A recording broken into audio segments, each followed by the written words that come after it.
This is Mario the Marimo Moss Ball, and this could live longer than me. So I'm going to be running through the fascinating background of where these have come from, some Japanese lore associated with it, care tips to help them thrive, and also we'll be putting some other ones. I've got a jar of little ones here in their own display jars. If you haven't seen Marimo Moss Balls, they are really unusual because they look man-made, but they're actually naturally occurring in this spherical shape. So they grow from the centre and grow outwards radially over a very long period of time, because they grow very slowly, only 5mm every year, and then each year they'll build on that growth until they become much larger. So in the wild they can reach between 8 inches to 12 inches. The biggest one ever recorded is about 37 inches, which is huge. So if you imagine one of these but this big, and these aren't actually moss either, even though they're commonly referred to as moss balls, because they look a bit like moss with this fuzzy texture. They are a type of algae called Aigregrapilla linnea. I think I've said that right. If you want to check it on Google, you can double check and find out more about them. So these were actually only discovered in the 1800s, and over a period of decades have been found in about 5 different countries, quite geographically dispersed countries, which is a bit strange, but 5 different countries: Austria, Australia, Estonia, Iceland and Japan.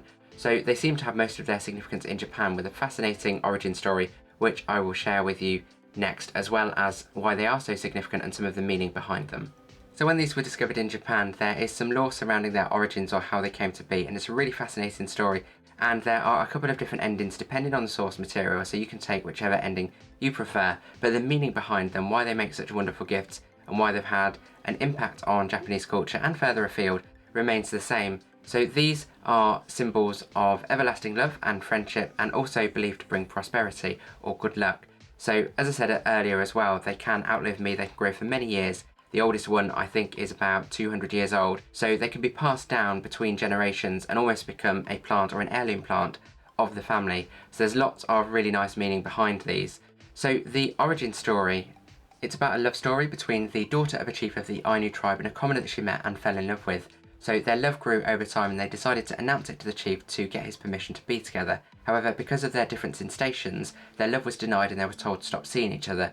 As a result, they decided to run away together so they could be together. So they ran away to Lake Akan in Hokkaido in Japan. But this is where the story differs, and the first ending is that they lived happily ever after, and when they passed, their spirits became the Marimo Moss Balls, which were later discovered in the lake. However, the second ending is a bit more tragic, is that they ran away to the lake, they fell in the lake and died, but their hearts became the Marimo Moss Balls, so they could be together in the lake forever. So a bit of a bittersweet ending to that last one. They're a really important part of Japanese culture, and shortly after they were discovered, they grew in popularity, so people started taking them from the lakes, even tourists taking them home, so their numbers started to go down. In an effort to tackle this, they were assigned the status of natural treasure of Japan. However, this seemed to fuel their popularity, and more people started taking them, so their numbers went down even further. As a result of industrialisation in the area as well, which damaged their natural habitat, they became in danger of extinction because their numbers were so low. So in the 1950s, or in 1950, the Ainu Tribe, who are closely linked with this through that origin story that I shared earlier, they actually started a festival to conserve them, and it's a 3-day festival that happens in October every year, and it's all about the traditions of the Ainu Tribe. It's moved into a bit more around conservation and looking after nature as well. But on the last day of the festival, there is a ceremony called Returning of the Marimo, which is where they take Marimo balls and return them to the lake, which is just a really wonderful way to bring the tradition of the Ainu Tribe and the conservation of nature together to try and save these and build up their numbers in their natural habitat. So before we go into the care needs, I thought it'd be nice to have a go at displaying some of these, and they're really versatile in how you can display them depending on the look that you're going for. So you could keep them by themselves, so it's really simple and you are keeping the focus on the moss ball in something simple like this kind of setup, or you could display them with other aquatic plants, so you've got more greenery, different textures, different aesthetic going on depending on the size of the container that you've got as well and how many plants you can get in there. Also, you could display them in aquariums. If you've got fish or other creatures in aquariums, they can go in with them too, but just bear in mind that other live creatures might eat them. So if you don't want them to get eaten, avoid that, but if you are putting them in there for that reason, then they're just a bonus decorative item. Also, you can display them with lots of other natural elements, so stones, different rocks, different sizes, different shapes, driftwood, shells, all sorts of different things that you can use to get a different aesthetic depending on what you're going for. Now, if you don't want to actually make it yourself, you can buy them ready-made, set up like this. So I got this from a local plant store, Stanford Botanics, in Stamford in the UK. So do check your local plant stores as well, support local if you can. And if you just want something like this to put on display, then you can get them ready made. If you want to have a go at making these yourself, then you can get some of these, maybe come back to the video if you want to follow this along, but you can get these, it's really simple, from any aquatic stores, pet stores for example, that sell live plants for aquariums. Potentially local plant shops will sell them individually as well, but if you can't find them locally, then you can also buy these online. So I got these from, I think, Amazon. I'll see if I can find the link, see where I got them from, and put it below if I can find it. I bought these a little while ago.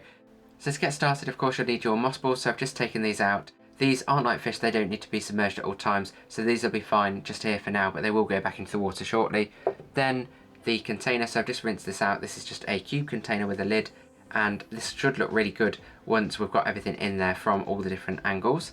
Then some sort of base layer, so I'm just using a decorative gravel from the pet store, from the aquarium section. You can of course get this in all different colours, different sizes, even pebbles if you want to go for pebbles.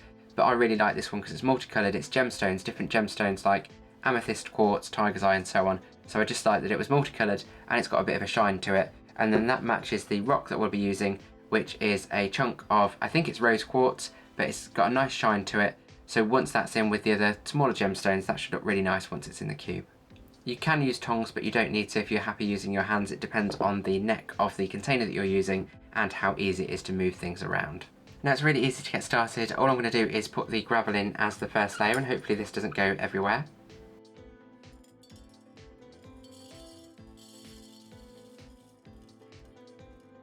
So that's the first layer in. Now I'm going to put the stone in, and I'm going to move some of this gravel forward just to hopefully anchor this in place once the gravel goes back, and this will be on the base of the jar.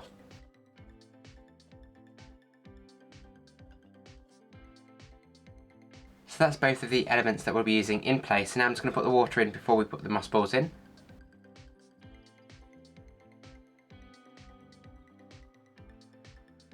So now we've got the water in, we can put the moss balls in, and I'm going to try and space these out around the container. They can be quite light when they're in the water and move about a bit, but hopefully they'll stay where we put them.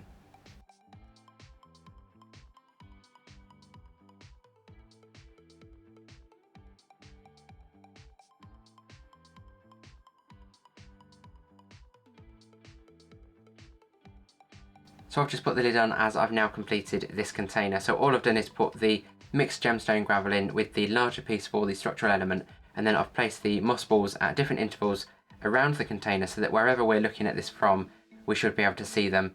And with the moss balls, you'll see that they're moving as well, jumping around a little bit as I move the jar. So whenever you do move the jar and the water gets disturbed, you will notice the moss balls move because they're not stuck in place and they don't stay in place. And we'll touch on that again when we talk about the care next. Now I did forget to say that if you put them in the water and they start to float, that's nothing to worry about. That just means there's some air trapped in the moss ball. So you can give them a gentle squeeze and submerge them in the water. That air should dissipate, and then you can put them in whichever position you want them in the container, or you can just leave them for a couple of days and the air should dissipate of its own accord, and then they'll just find their own position when they sink. So when it comes to care needs, they're incredibly easy to care for. They're almost set it and forget it, apart from the occasional water change. So we'll start with lighting, and this is really easy. Low to medium indirect light. If you think about their natural habitat at the bottom of lakes, they really don't get that much light, and they don't actually like that much light. Too much light or direct light can actually cause browning or burning of them, and as they're in a glass jar as well, or a glass container, then that can magnify that light source too. So low to medium indirect light, and then you'll have a happy moss ball. So then when it comes to the water changes, change the water every 1 to 2 weeks, although they are quite forgiving, so we'll forgive you if you forget to change the water occasionally, particularly if you've got a lid on top so you know nothing's getting in there that shouldn't be in there. If you don't have a lid on top and you're getting dust or bits in there, you might need to change the water more often. So when it comes to the type of water, then tap water is fine depending on the water in your area. If you've got particularly hard water, you might notice as the water dissipates, you get lines left on the glass which can be a bit unsightly, or if you know there's a lot of chemicals, if you can smell them or taste them, you might not want to use those with the moss ball. So you can let the water sit out for 24 hours before using it to hopefully let some of those chemicals dissipate, but also you can use distilled water, filtered water or bottled water, and that will be safe for the moss ball too. Also, when you do the water changes, it's a really good opportunity to clean the container as well as any items you've got in there. So the gravel, any rocks for example, you can just rinse those off with water before putting them back, and make sure that you give the container a rinse out too. If it's too big to rinse, just give it a wipe down, just so that we know everything that's in the jar after the water change is clean. So when it comes to temperature, that's a really key thing to get right for these too, as too high a temperature can actually cause them to start going brown. So unlike standard houseplants that generally like a warmer temperature, these like a cooler temperature, so think about their natural habitat, the bottom of lakes, some in cooler areas like Iceland for example. So with these, try to keep them in a cool spot if you can, nothing above 25 degrees Celsius. So if you do have hot spells or a hotter climate for example, just try and find a cool spot in your home. And again, just like the light source, that's why it's important to keep it away from direct sunlight, as that can also exacerbate the temperature in the jar. So when it comes to their shape, you may need to give them a helping hand to keep their spherical shape. In the wild, when they're in the lakes, the natural currents and movement of the lake will help them to move about and keep that spherical shape. However, if they're static in a jar like this and they're sat for too long, they can start to lose their shape and get flat bottoms, or possibly even if they're growing up against something, they might get flat edges or grow a bit oval, such as this one, so I might need to reshape this one soon. What you can do is just mimic that natural movement every so often, just by disturbing the water, so that then the moss ball should move about and change position, just like this has, and that should hopefully, over time, with occasional disturbance, help to make sure that you're getting rounded edges and you're not starting to get a flat moss ball. Also, you can, when you take it out for water changes, occasionally give it a gentle squeeze or just gently roll it between your hands, and you'll notice that it'll start to take its round form again, and then you can just put it back and keep up that occasional disturbance to keep its round shape. So have you already got moss balls, or are you intrigued to go and get some for your collection? I hope you found this video interesting in learning more about moss balls, their unique origin story, their cultural significance, as well as how to care for them and how to display them. If you have found it useful, consider subscribing, as I'll have new videos every week, usually on a Sunday. This one's a bit of a unique one as it's coming out midweek, however they will usually be at the weekend. I've got lots of other videos on the channel to check out, and I'll link my last one at the end if you'd like to watch that next. If you've got any questions, put them in the comments below and I'll respond to everyone, and as always, thank you for watching Grow Your Wellbeing.